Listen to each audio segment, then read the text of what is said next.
Olá pessoal, dizem que tudo é válido para vencer. No entanto, existem certas regras nos esportes que não podem ser quebradas, mesmo que pareça que o fim justifique os meios. No vídeo de hoje nós reunimos histórias de vários atletas que resolveram que o principal era ganhar, mesmo que para isso precisassem trapacear. As trapaças deles foram reveladas e cada um desses espertinhos recebeu o que merecia. Quer saber os detalhes e os nomes desses personagens? Então vamos lá.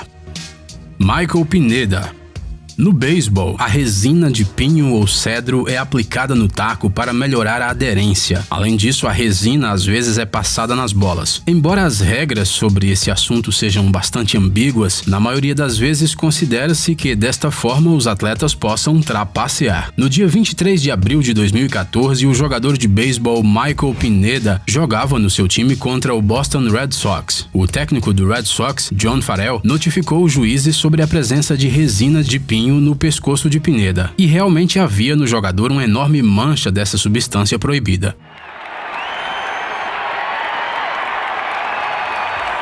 Now they're checking his back.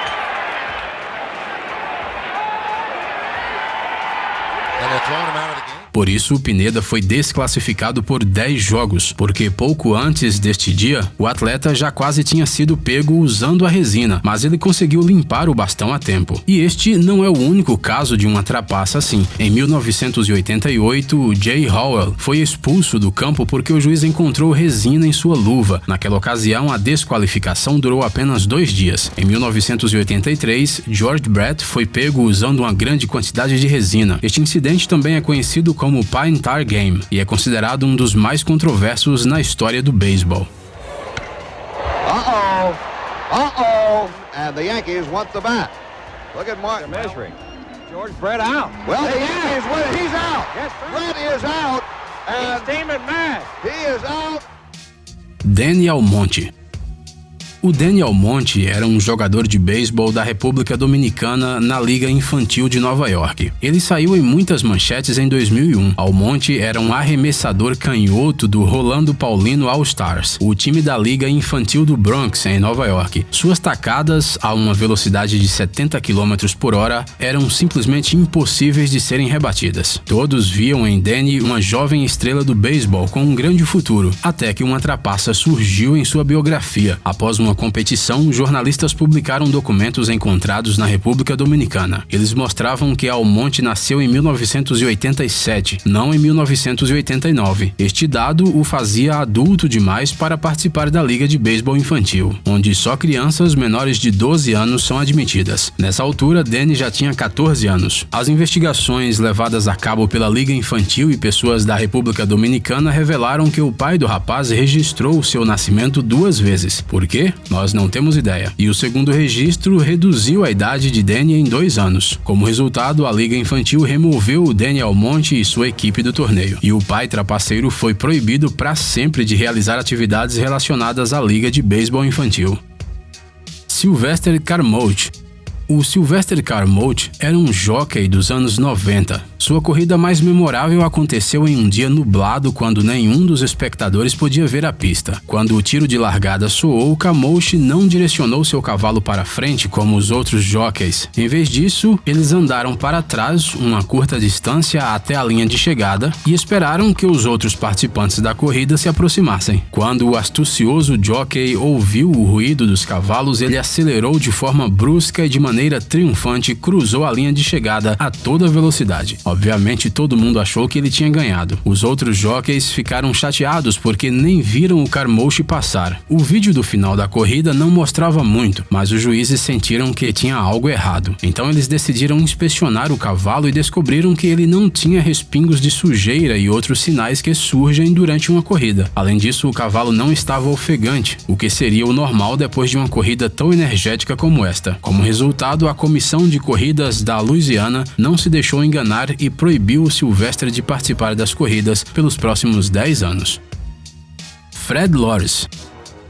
O participante norte-americano da maratona olímpica Fred Lorz não conseguiu mais correr depois dos primeiros 14,5 km. Ele simplesmente não aguentou o cansaço. O empresário do atleta então o pegou de carro e o levou pelos próximos 17,7 km. Depois disso, o Lorz continuou seu caminho até o estádio, onde cruzou a linha de chegada e foi considerado o vencedor. De acordo com rumores, a filha de Theodore Roosevelt, o presidente dos Estados Unidos na época, entregou pessoalmente a Lorz a medalha de ouro e até tirou uma foto com o campeão. Mas quando o resto dos competidores chegaram à linha de chegada, a mentira foi revelada. Lorz disse que era apenas uma brincadeirinha. A Associação de Atletas dos Estados Unidos desqualificou o maratonista para sempre por causa da sua brincadeira. No entanto, depois de um tempo ele foi perdoado e voltou ao esporte, mas isso só depois que ele pediu desculpas pela brincadeira. Na verdade, o Lorz realmente não queria enganar ninguém, as coisas simplesmente aconteceram assim. Em 1905, ele ganhou a maratona de Boston e depois participou repetidamente de tais competições sem quebrar as regras. Pete Rose. O jogador de beisebol norte-americano Pete Rose é uma figura verdadeiramente notável. Ao longo de 24 anos de jogo profissional, ele teve muitas vitórias e pontuações muito altas. A técnica e o talento de Rose deveriam lhe dar um lugar no Hall da Fama. Mas em 1989, Pete foi acusado de apostar no beisebol e mais especificamente nos jogos em que participou como capitão. Parece que não é nada demais, não é mesmo? No entanto, no beisebol isso é estritamente proibido, porque o capitão pode influenciar o resultado do jogo. Rose negou tudo, mas sua culpa foi comprovada. Como resultado, o famoso Pete Rose foi proibido de jogar beisebol profissional até o fim de sua vida. Isso o privou da possibilidade de entrar para o Hall da Fama um dia. Só em 2004 que Rose admitiu oficialmente que havia apostado nos jogos de beisebol, mas continuou negando que tenha apostado contra sua equipe. Chicago White Sox. Depois de ter ganhado mais um título da Liga Americana, os jogadores de beisebol do White Sox jogariam numa final contra o Cincinnati e eram considerados os favoritos incondicionais. Antes do início do jogo, as apostas na vitória do Cincinnati subiram acentuadamente. Havia muito dinheiro em jogo. Surgiram rumores de que o jogo foi combinado e que os White Sox perderam de propósito. Em setembro de 1920, uma investigação revelou que 8 jogadores do time de Chicago estavam envolvidos em um acordo para perder a Série Mundial. O responsável de organizar tudo foi Arnold Gandil, que tinha conexões com o submundo do crime. Ele convenceu seu amigo, um apostador profissional, que seria capaz de mudar o resultado do jogo. O dinheiro para o acordo foi dado pelo famoso gangster Arnold Rothstein. Isso poderia ter sido um verdadeiro escândalo esportivo e criminoso, mas todos os testemunhos dos jogadores arrependidos e outras evidências importantes desapareceram misteriosamente. Bem, você pode imaginar o que aconteceu. Era Chicago nos anos 20. Como resultado, os jogadores de beisebol foram absolvidos pelo tribunal, mas severamente punidos pela liga, sendo desqualificados por toda a vida. New England Patriots. A equipe dos Patriots já mais de uma vez se meteu em escândalos. Em 2015 foi realizada uma investigação cujos resultados revelaram que os Patriots usavam bolas um pouco murchas. Soa engraçado e um pouco ridículo.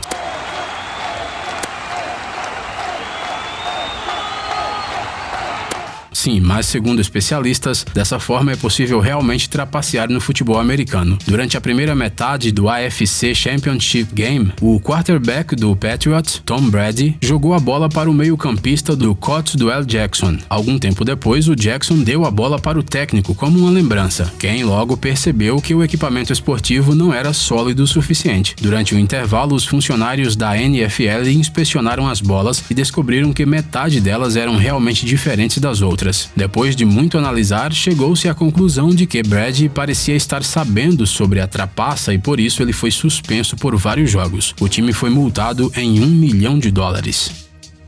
Jeff Burton.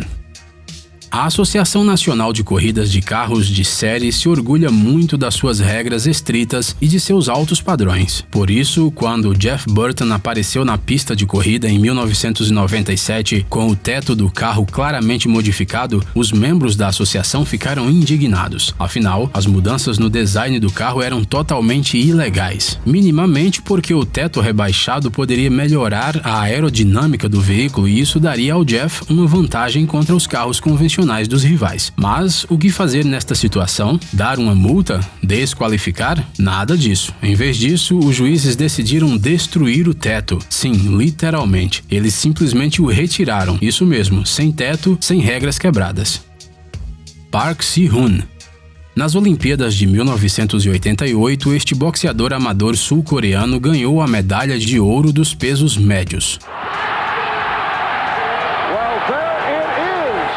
Park derrotou o americano Roy Jones na final, mas a decisão dos juízes acabou sendo muito controversa. O que aconteceu foi que o Jones dominou durante as 3 rodadas. Na segunda rodada, o Park até recebeu uma contagem protetora até 8. Além disso, as estatísticas dos golpes mostravam que o estadunidense deveria ter ganho a vitória. No entanto, os juízes consideraram o contrário. Como resultado, Park recebeu o ouro com uma pontuação de 3-2, sendo que um árbitro marroquino logo reconheceu que ele realmente queria votar no Jones, mas preferiu votar no coreano para que o resultado não fosse um vergonhoso 5-0. Após o jogo, Park Si-hoon, através de um intérprete, pediu desculpas a Jones pelo que havia acontecido. Ele reconheceu que perdeu a luta e que os juízes lhe deram a vitória. Devido ao escândalo, o Comitê Olímpico Internacional tentou corrigir a situação e deu a Jones o troféu Val Barker, que é concedido apenas aos melhores boxeadores, mas isso não ajudou. Apesar de todas as queixas que a Federação de Boxe dos Estados Unidos apresentou, a decisão dos juízes permaneceu inalterada. E mesmo quando os rumores de suborno aos juízes foram confirmados, a medalha de ouro não foi dada ao Jones.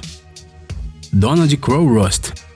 Depois de ser expulso do exército, Donald Crow Rust, um engenheiro eletrônico e empresário fracassado, decidiu buscar a fama e a fortuna com uma viagem marinha sozinho ao redor do mundo. Em março de 1968, o Sunday Times anunciou uma corrida ininterrupta de volta ao mundo para ganhar o prêmio chamado de Globo Terrestre de Ouro. Qualquer um poderia participar, independentemente da experiência, e o prêmio em dinheiro era bastante grande. O iate Trimaran Teignmouth Electron do Donald foi equipado com tecnologia de última geração, mas de maneira descuidada. Por isso, a navegação foi dificultada por colapsos logo no início. Novos problemas surgiram constantemente no iate. Algumas coisas quebravam e muitas peças sobressalentes tinham sido esquecidas por Crow Rust em terra. Além disso, o homem de negócios fracassado nunca havia entrado em um trimaran, ou seja, ele simplesmente não tinha chance de se sair bem. Foi aí que o Donald decidiu trapacear. O iatista ocultou sua posição dos organizadores da corrida e de seus entes queridos. Ele transmitiu coordenadas falsas e manteve um registro falso do navio. Ele ia fingir ter feito uma viagem ao redor do mundo, sem realmente fazer nada disso. Quando o principal rival de Donald, um iatista chamado Tetley, que estava muitos quilômetros à sua frente, naufragou, Donald se viu sem saída. Ele não podia perder a corrida porque agora ele era o único participante perto da linha de chegada. Mas ele não podia vencer porque marinheiros